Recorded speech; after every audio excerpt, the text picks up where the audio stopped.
मैं गुलाब मीना से है आचार्य राजनीति विज्ञान बाबू शोभाराम राजकीय कला महाविद्यालय अलवर। बच्चों, आज हम करेंगे आमंड पावल का व्यवस्था सिद्धांत संबंधी अध्ययन। इससे पूर्व की वीडियोज में हमने राजनीति व्यवस्था के अर्थ परिभाषा, उसकी विशेषताएं, कार्य और डेविड स्टर्न का व्यवस्था सिद्धांत से संबंधित अध्ययन किया था। आज हम करेंगे आमंड पावल के व्यवस्था सिद्धांत से संबंधित अध्ययन। राजनीति व्यवस्था की अवधारणा के स्टर्न द्वारा दिए गए मॉडल को निवेश निर्गत मॉडल कहा जाता है और आमंड पावेल द्वारा दिए गए मॉडल को संरचनात्मक प्रकार्यात्मक मॉडल कहा जाता है। आमंड पावेल ने राजनीति व्यवस्था के बारे में मौलिक रूप से स्टर्न की ही व्यवस्था को स्वीकार किया है, किंतु इन्होंने राजनीति व्यवस्था के संगठन को लेकर स्टर्न से बहुत आगे बढ़ने का प्रयास किया है। वे राजनीति व्यवस्था के ढांचे को उसकी प्रकार्यात्मक पहलुओं से पृथक करके समझने का प्रयत्न करते हैं। इस विश्लेषण में यह माना जाता है कि प्रत्येक व्यवस्था में संरचनाएं होती हैं। इन संरचनाओं को पहचाना जा सकता है। इन संरचनाओं के अंग अथवा तत्व व्यवस्था के अंतर्गत कार्य करते हैं। व्यवस्था की सक्रियता इनके कार्यों को अर्थ प्रदान करती है अथवा व्यवस्था की संरचनाओं के अंगों के द्वारा किए गए कार्यों का महत्व व्यवस्था के कार्यों के ही परिप्रेक्ष्य में है। संरचना के एक अंग अथवा तत्व की क्रियाएं दूसरे अंग अथवा तत्व पर निर्भर करती हैं। व्यवस्था की संरचना के अंग कार्य की दृष्टि से अन्योन्याश्रित हैं, आपस में परस्पर निर्भर हैं। सभी राजनीतिक व्यवस्थाओं को, चाहे वे किसी भी प्रकार की क्यों न हो, यदि उन्हें क्रियाशील तंत्र के रूप में कायम रहना है तो उन्हें एक विशिष्ट प्रकार के कार्यों को अवश्य करना पड़ेगा। सतत क्रियाशीलता राजनीतिक व्यवस्थाओं की एक विशेषता है।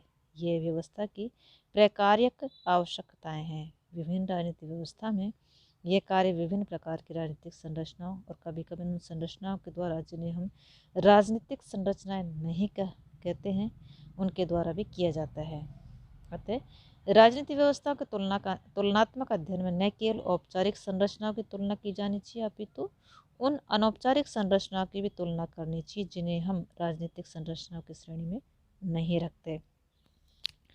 आमंड के अनुसार राजनीतिक व्यवस्था की 4 विशेषताएं होती हैं जिन्हें अंतःक्रिया की औचित्यपूर्ण प्रतिमान कहा जाता है। जिन्हें फर्स्ट है, प्रत्येक राजनीतिक व्यवस्था की कुछ संरचनाएं होती हैं, उनमें से कुछ अधिक विशेषीकृत होने के कारण अधिक कार्य करती है और अन्य कम विशेषीकृत होने के कारण इसमें कम कार्य करती हैं।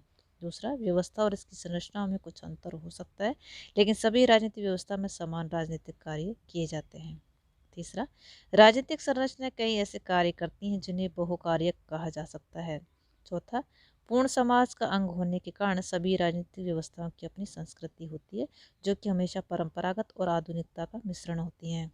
जैसे जैसे व्यवस्था का विकास होता है और इसकी संरचना में विशेषज्ञता आती जाती है, वैसे वैसे संस्कृति के परंपरावादी तत्वों अथवा पहलुओं की कमी होती जाती है। किंतु राजनीतिक संस्कृति से परंपरावादी तत्व कभी भी समाप्त नहीं होते। सभी राजनीतिक प्रणालियों को वे चाहे किसी भी प्रकार की क्यों न हो, यदि उन्हें क्रियाशील प्रणाली के रूप में कायम रहना है तो एक विशिष्ट प्रकार के कार्यों को अवश्य करना पड़ेगा। सतत क्रियाशीलता राजनीतिक प्रणाली की एक विशेषता है। ये प्रणाली की प्रकार्यक आवश्यकताएं हैं।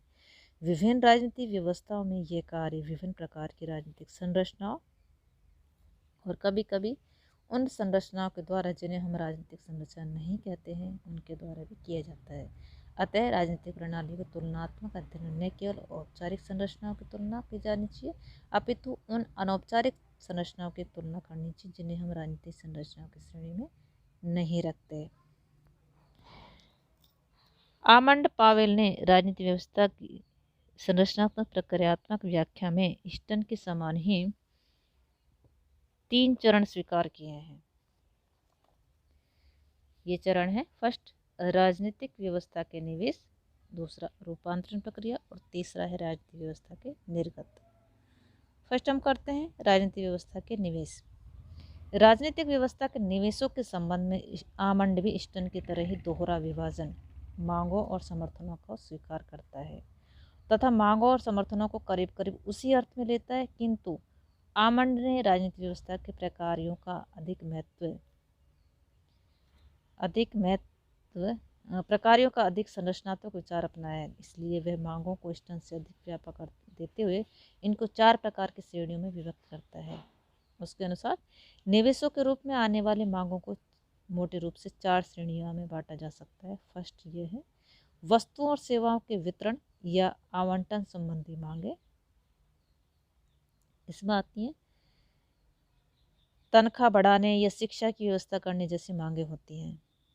दूसरा है व्यवहारों को नियंत्रित करने संबंधी मांगे। इस प्रकार की मांगों का संबंध सार्वजनिक व्यवहार को नियंत्रित करने के लिए सुरक्षात्मक व्यवस्थाएं करने से है। तीसरा है राजनीतिक सहभागिता संबंधी मांगे।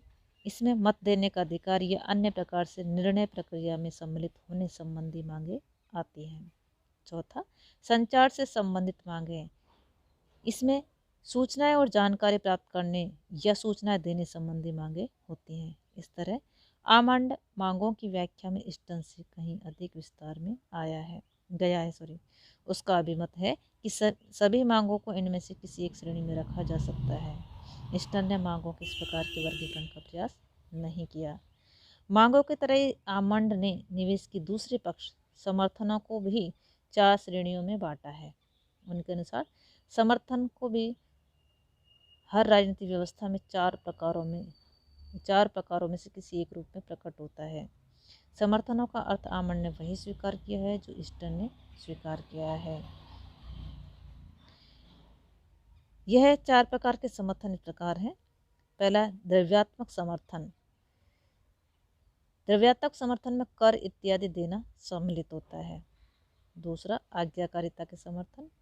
इसमें सरकार के कानून के पालन को लिया जा सकता है। तीसरा सहभागिता समर्थन। इसमें सहभागिता समर्थन में मत देकर या मत अभिव्यक्त करके सहभागिता समर्थन दिया जाता है। चौथा श्रद्धात्मक समर्थन में शासकों का सम्मान करना, देश की सरकारी प्रतीकों जैसे राष्ट्रध्वज, राष्ट्रगान या राष्ट्रीय प्रतीक को सम्मान देना आता है।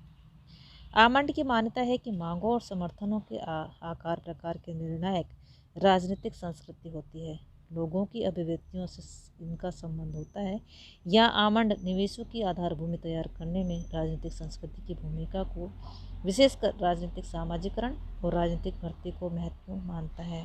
उनका मानना है कि मांगे किस प्रकार की होंगी और समर्थनों में जनता की सक्रियता की मात्रा कितनी होगी, इसका नियामक जनता का राजनीतिक सामाजिकरण और राजनीतिक भर्ती ही होती है।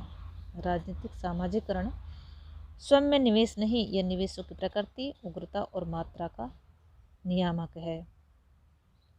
राजनीतिक समाज में व्यक्तियों का जितना राजनीतिक सामाजिकरण होगा उतनी ही उनकी राजनीतिक सक्रियता सहभागिता घटेगी या बढ़ जाएगी और उसी के अनुरूप मांगों की प्रकृति में परिवर्तन आ जाएगा। उदाहरण के लिए किसी राजनीतिक समाज में बहुत सारी मांगे बेहुदा मांगे बहुसंख्या में पेश होती हैं तथा दूसरे समाज में ऐसा नहीं होता। इसको राजनीतिक सामाजिकरण के आधार पर ही समझा जा सकता है। राजनीतिक सामाजिकरण क्या है? राजनीतिक व्यवस्था के संबंध में कुछ धारणाओं का होना और उनका विकास तथा व्यवस्था से संबंधित विश्वास ही राजनीतिक सामाजिकरण है। यह प्रक्रिया राष्ट्र और राजनीतिक व्यवस्था के प्रति निष्ठा तथा विशिष्ट मूल्यों को अपनाने या पनपने में सहायता दे सकती है। इससे व्यवस्था के लिए समर्थन या उससे दुराव बढ़ या घट सकता है। समूह तथा राजनीतिक समाज के व्यक्तियों से किस अंश तक राजनीतिक जीवन में भाग लेने की आशा की जाती है, इस पर इस प्रक्रिया का महत्वपूर्ण प्रभाव पड़ता है। राजनीतिक सामाजिकरण को लोग सामान्यतः ऐसी प्रक्रिया मान लेते हैं जिसका बचपन के उन वर्षों से ही संबंध हो जिनमें बालक पर शीघ्रता से प्रभाव पड़ता है। वास्तव में ये प्रक्रिया व्यक्ति के वयस्क होने पर भी नहीं रुकती। एक तरह से इसे जीवन भर चलने वाली प्रक्रिया कह सकते हैं। व्यक्ति के विश्वास, निष्ठाएं और राजनीतिक सत्ताओं के संबंध में उसकी अभिवृत्तियां दिन प्रतिदिन निर्मित होती रहती हैं। ये एक ऐसी प्रक्रिया है जिसके द्वारा राजनीतिक संस्कृति के मूल्य, विश्वास, आस्थाएं, भावनाएं वर्तमान और आगामी पीढ़ियों को प्रदान किए जाते हैं। एक तरह से यह प्रक्रिया ही व्यक्ति को राजनीतिक प्राणी बनाती है। इस प्रक्रिया से व्यक्ति के मानस में राजनीति के ज्ञानात्मक नक्शे बनते हैं। राजनीति के संबंध में बने इन विचारों के आधार पर